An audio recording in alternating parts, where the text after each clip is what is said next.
আসসালামু আলাইকুম, কেমন আছো ভাই? ওয়ালাইকুম আসসালাম ভাই, এই তো আলহামদুলিল্লাহ ভালো আছি। আপনি কেমন আছেন ভাই? আছি আলহামদুলিল্লাহ ভালোই। কিরকম লাগতেছে তোমার ইউনিভার্সিটি? হ্যাঁ, ওভারঅল পরিবেশ এবং পড়ালেখার দিক দিয়ে এখনো পর্যন্ত আলহামদুলিল্লাহ ভালো। আচ্ছা আচ্ছা, তুমি তো আছো ইলেকট্রনিক্স অ্যান্ড কমিউনিকেশন ইঞ্জিনিয়ারিং। জি জি জি, BTech electronics and communication engineering. Bangladesh থেকে 12 পাশের পর এখানে চলে আসা নাকি? হ্যাঁ হ্যাঁ হ্যাঁ, 12th পরে এখানে। আচ্ছা আচ্ছা, ভাইয়ার যদি ইনফরমেশনটা দিতেন আমাদেরকে। ইনফরমেশন বলতে আমার যে একাডেমিক না, আপনি কোথা থেকে আসছেন, নাম? আমার নাম হচ্ছে মোহাম্মদ নাফিউল হাসান রাফি, আর আমি ঢাকা থেকে আসছি, ঢাকা গাজীপুর। আর এটা ইনফরমেশন। হ্যাঁ, ঢাকা গাজীপুর থেকে। হ্যাঁ হ্যাঁ হ্যাঁ। আচ্ছা আচ্ছা, তো কেন পারুল ইউনিভার্সিটি চুজ করা? পারুল ইউনিভার্সিটি চুজ করার মেইন কারণ হচ্ছে যে এখানে প্রথমত যদি আমার একটা ওয়ান অ্যান্সারে যদি আমার বলতে হয়, তাহলে এটা হচ্ছে যে অনেক ফ্যাকাল্টি আছে এখানে, যেটা অন্য ভার্সিটিতে আছে, বাট কিছু এক্সক্লুসিভ ফ্যাকাল্টি আছে।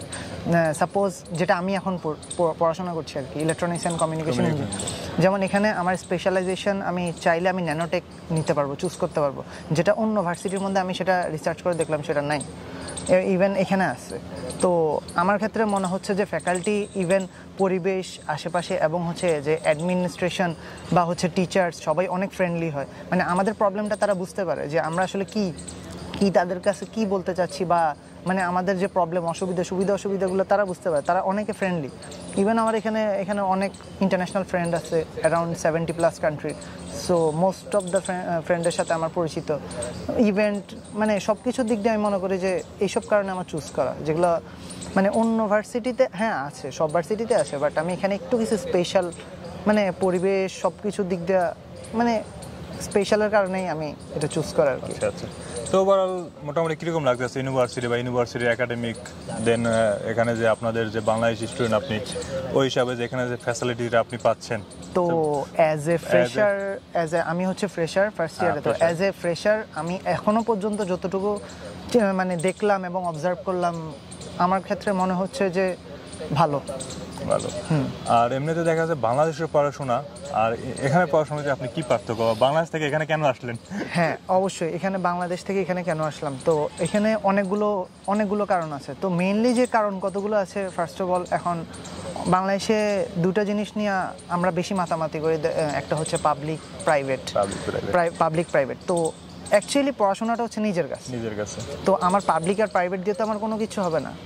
তো আমি পাবলিক আর প্রাইভেট, হ্যাঁ অবশ্যই ইনস্টিটিউশন ম্যাটার করে। তো এখন পড়াশোনা, এখানের পড়াশোনাটা হচ্ছে কি, ফার্স্ট অফ অল এটা একটা ইন্টারন্যাশনাল ইউনিভার্সিটি। হ্যাঁ, ইন্টারন্যাশনাল ইউনিভার্সিটি, এখানে অনেক ইন্টারন্যাশনাল। এখানে আমি যে একটা হেরিটেজ, যে একটা ঐতিহ্য, যেটা আমি অ্যাবজর্ব করতে পারবো, সেটা বাংলাদেশে আমি পারবো না। এখানে বাইরে পড়াশোনার একটু আপডেট বাংলাদেশ থেকে, হ্যাঁ অনেক আপডেট বলতে কি, টু মাচ আপডেট, যেটা বাংলাদেশে নেই। আর বাংলাদেশে অনেক ক্ষেত্রে হয় কি, কিছু ভার্সিটিতে তারা বাংলা মিডিয়াম এখনো পর্যন্ত চালু রেখেছে, যেটা এখানে নেই, ইংলিশ মিডিয়াম। হ্যাঁ ইংলিশ মিডিয়াম। তো আমাদের একদিক দিয়ে আমি এখানে আমি পড়াশোনা করি, তো আমার ইংলিশের প্রফিসিয়েন্সিটা আমার অনেক বেশি আপগ্রেড হচ্ছে, আমি নিজেকে অনেক ইনহ্যান্স করতে পারতেছি।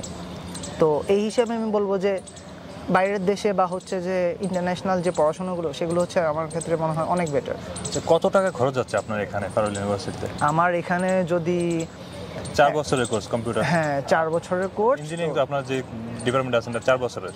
হ্যাঁ আমারটা 4 বছরের। তো এখানে যদি খরচ বলা যায়, আমার যাচ্ছে ইন্ডিয়ান রুপিতে, যদি আমি হিসাব করি, সেখানে 1,02,000, এক ইয়ারের। এক ইয়ারে 1,02,000? হ্যাঁ, আপনার ইন টোটাল নেক্সট ইয়ারগুলোতে? নেক্সট ইয়ারগুলা 90,000। হ্যাঁ ইন টোটাল 3,80,000 মতো আপনার যাচ্ছে। হ্যাঁ 3,80,000। হ্যাঁ।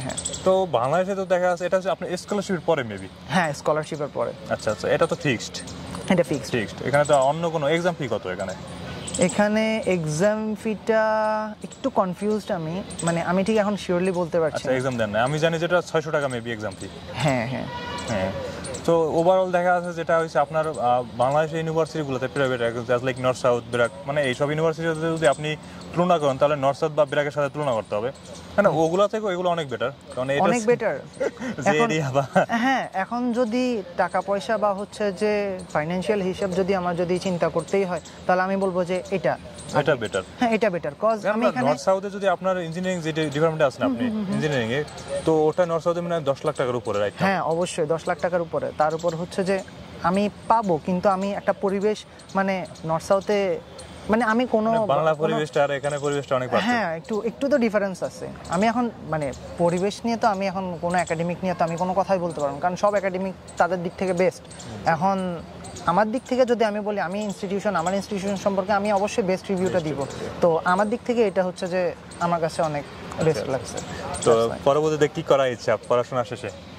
পড়াশোনা শেষ হয়ে অ্যাজ এ ইঞ্জিনিয়ারিং স্টুডেন্ট যদি আমি বলতে চাই, বাংলাদেশে ব্যাক যাবেন নাকি অ্যাব্রোড কোনো কান্ট্রিতে এমএসসি করার টার্গেট আছে, মানে এটা যদি টু বি অনেস্ট যদি বলতে হয় আমি অ্যাব্রোডে যাওয়ার প্ল্যান করছি। রাইট। কারণ হচ্ছে এখানে আমার মেইন টার্গেট হচ্ছে আমার ক্যারিয়ার ডেভেলপ না, এটা সবার জন্য, কারণ আপনি মানে যখন এই জায়গায় আসছেন পারুল ইউনিভার্সিটি, ভালো একটা ইউনিভার্সিটিতে আসছেন, তো আপনাদের না আপনার বাংলাদেশে জব করলে ওটা নিজের সাথে মানানসই বা ভালো লাগবে না। কারণ একটা জিনিস আপনি চিন্তা করেন যে আমি বাংলাদেশ থেকে এখানে এসেছি, তো একজন মানুষ ফার্স্ট জায়গা থেকে সেকেন্ড জায়গায় যায় কি আবার ফার্স্ট জায়গায় ব্যাক করবে? সে কখনো না। সে প্রথমে সে চাবে যে আরো উপরে যেতে। হ্যাঁ, লাইফে আমার ক্যারিয়ার বিল্ড আপের জন্য আমার যতটুকু উপরে যেতে হয়। তো বাংলাদেশ থেকে যে নতুন স্টুডেন্ট আসতে চাচ্ছে পারুল ইউনিভার্সিটিতে, আপনার কি মনে হয় এখানে আসাটা মানে ওভারঅল আপনি যে এসে স্যাটিসফাই?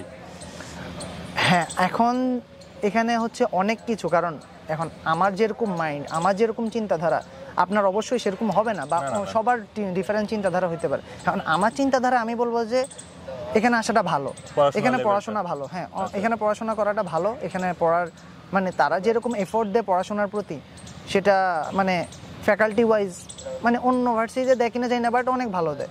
এখন এটা হচ্ছে যে ব্যক্তি বিশেষে তারা কেমন চিন্তা করবে এটা সম্পূর্ণ তাদের ব্যাপার। সিকিউরিটি বা আদার সবকিছু ঠিক আছে। সিকিউরিটি যদি আপনার পার্সোনাল সিকিউরিটি হিসাবে যেটা বলি, কারণ বাইরে আসেন, বাইরে যে আপনি ইন্টার্নশিপ হিসাবে যে সিকিউরিটিটা প্রয়োজন আপনার, অন্য কোনো রকম সমস্যা হয় না এই ক্ষেত্রে আমি নিজের অপিনিয়ন দিব, কারণ আমি জিনিসগুলো ফেস করছি। আমি অপিনিয়ন দিব যে Gujarat as a try state area হিসেবে গুজরাট আমার কাছে বেস্ট লাগছে। কারণ আমি কিছু সময় আমি বাইরে ছিলাম, কিছু সময় আমার ফ্রেন্ডদের বা হচ্ছে সিনিয়রদের খাতিরে আমার বাইরে আমার যাওয়া আসা করতে হয়েছে।